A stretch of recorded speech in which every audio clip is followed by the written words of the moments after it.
মায়েরা, আপনারা এখানে আজকে এই স্থানে এসেছেন কেন? হ্যাঁ, কীর্তন শ্রবণ করতে, ভগবানের নাম গুণগান শ্রবণ করতে, তাই না? লীলারস আস্বাদন করবার জন্য আপনারা এসেছেন। তবে বাবা, এই যে আর কিছুক্ষণ পর, কয়েক ঘন্টা পর হয়তো বা দুপুর হয়ে যাবে, দুপুর গড়িয়ে যাবে। আমাদের এই সময়টা 11টা সাড়ে 11টা বাজে বা পার হয়ে গেছে এমন সময়। এই সময়টা আমাদের প্রত্যেকের কথা ছিল বাড়িতে রান্না বান্না করে খাওয়া দাওয়া করে একটু বিশ্রাম নেওয়ার, তাই তো?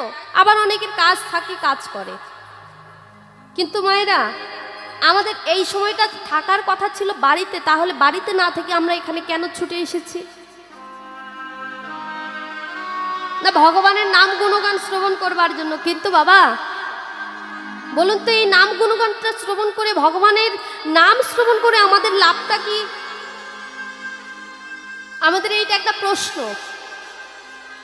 ভগবানের যে লীলার কথা শ্রবণ করব, লীলার কথা, গুণের কথা শ্রবণ করে আমাদের লাভটা কি? কেন বাবা বলুন তো? আমরা কলিহত জীব, আমরা কোনো জায়গায় লাভ ছাড়া কোনো কিছু কাজ করি না।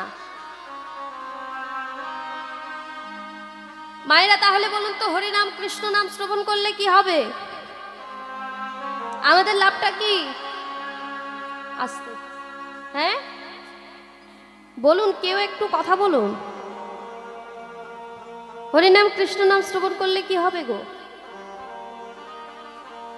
এখন মায়েরা কথা বলবে না বাবা, সাহস করে বলুন। আমি কি? মায়েরা, আপনারা যে স্থানে বসেছেন বাবা, এই যে আমি যে স্থানে দাঁড়িয়েছি, এটার চাইতে কিন্তু আপনাদের স্থানটা অনেক বড়, অনেক মূল্যবান। যেই জায়গায় বসেছেন আপনারা, সেই আসনটা হলো পরীক্ষিত মহাশয়। আর যেই আসনটিতে আপনারা আমাকে দাঁড় করিয়েছেন, এটা হলো সুখদেব গোস্বামী পাদের আসন। এটার মূল্য অনেক বাবা, কিন্তু আমার দ্বারা এই মূল্যটা দেওয়া সম্ভব নয়।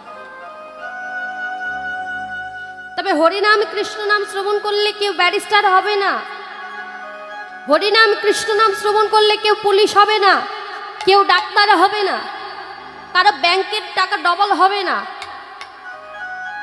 হরিনাম কৃষ্ণ নাম শ্রবণ করলে কেউ মাস্তান হবে না। তাহলে কি হবে বাবা? না, হরিনাম কৃষ্ণ নাম শ্রবণ করলে যদি কেউ একবার শুদ্ধ চিত্তে শ্রবণ করতে পারে, কিছু হোক বা না হোক, সে একজন শুদ্ধ মনের পবিত্র মানুষ হতে পারে। নিতাই গৌর হরি বল, হরি বল, হরি বল, হরি বল। কিছু হোক বা না হোক, সে একজন শুদ্ধ মনের মানুষ হতে পারে। মায়েরা বলুন তো, কেন বললাম এই কথা? না, ভগবান তো প্রত্যেককেই এত সুন্দর করে মানুষ রূপে, মানব দেহ দিয়ে এই পৃথিবীর মাটিতে পাঠিয়েছে তো। কত সুন্দর দেহ দিয়েছে, হাত দিয়েছে, দুটি পা দিয়েছে, দুটি নয়ন দিয়েছে, কর্ণ দিয়েছে, বদনও দিয়েছে। কিন্তু বিচারটা আপনাদের কাছে। শুধু মানুষের মতো দেখতে হলে কি সে কি মানুষ হয় বাবা? মানুষের মতো চেহারা হলেই কি মানুষ হয়? কখনো হয় না। যার হৃদয়ের মধ্যে মনুষ্যত্ববোধ নেই, সে কখনো মানুষ হয় না। মানুষের মতো দেখতে তো হলে হবে না। তদ্রূপ কেমন জানেন? নদীর জল, পুকুরের জল, খালের জল, বিলের জল, ডোবার জল বাবা, টিউবওয়েলের জল, সকল কিন্তু কিছু জল। আপনার পিপাসা পেয়েছে, আপনার পাশের একজন ব্যক্তি দৌড়ে গিয়ে সমুদ্র থেকে এক গ্লাস জল নিয়ে এসে আপনাকে দিয়ে বলছে, বাবু এই নিন জলটা সেবা করুন, আপনার পিপাসাটা নিবারণ হবে। হ্যাঁ গো বাবা, পিপাসা নিবারণ হবে। হ্যাঁ, কেন হবে না গো মা? হ্যাঁ না, সেই জলটা হলো নোনা জল, লবণাক্ত জল। আর লবণাক্ত নোনা জল যদি আমরা পান করি, তাহলে আমাদের পিপাসা নিবারণ হয় না। তাহলে আমাদের পিপাসাটা নিবারণ হবে কোন জল পান করলে?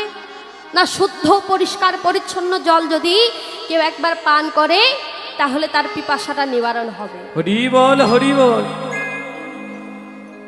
তদ্রূপ বাবা, আমাদের এই জাগতিক জগতে আমাদের মানব দেহ, মনুষ্যকুলে জন্ম পেয়েছি বাবা, কিন্তু সকলে হাজার হাজার কোটি কোটি মানুষের মধ্যে কিন্তু সকলে মানুষ হতে পারে। জয় রাধে। তাহলে বাবা, হরিনাম কৃষ্ণ নাম শ্রবণ করলে শুদ্ধ মনের মানুষ হওয়া যায়। তো মায়েরা যে আসনে দাঁড় করিয়েছেন, জানি না ভগবানের লীলার কথা, গুণের কথা কিভাবে আপনাদের মাঝে পরিবেশন করব, দাঁড়িয়েছি মহতের কৃপা লাভের জন্য। মহতের কৃপা লাভ হলে নাকি অসাধ্য বস্তুকেও সাধন করা যায়। তাহলে বাবা মহৎ কারা? মহৎ আজকে আমার কাছে আর কেহ নয়, এই হরিবাসরে এসে যারা যারা বসে রয়েছেন তারাই তো হচ্ছেন আমার কাছে মহৎ। যদি আপনাদের মতো সাধুগুরু বৈষ্ণবের কৃপা লাভ হয় তাহলে অবশ্যই অসাধ্য বস্তুটাকেও সাধন করা সম্ভব। কেন বলছি মা এ কথা? না, যে ভগবানের লীলার কথা পারেনি চতুর্মুখী ব্রহ্মা, যার বাবা চারটি বদন চার মুখেও ভগবানের লীলার কথা বলে শেষ করতে পারল না। পারেননি পঞ্চমুখী ভোলানাথ, যার পাঁচটি বদন পাঁচ মুখেও ভগবানের লীলার কথা বলে শেষ করতে পারলেন না। আর আমি তো হলাম কলির নরাধম পাপী কীট। এক বদনে এক জড়জীব ভাই কতটুকু ভগবানের লীলার কথা বলে শেষ করতে পারি মা? কতটুকু ভগবানের লীলার কথা বলতে পারি? তবে আপনাদের মতো সাধুগুরু বৈষ্ণবের যদি কৃপা লাভ হয় তাহলে অবশ্যই অসাধ্য বস্তুটাকেও সাধন করা সম্ভব।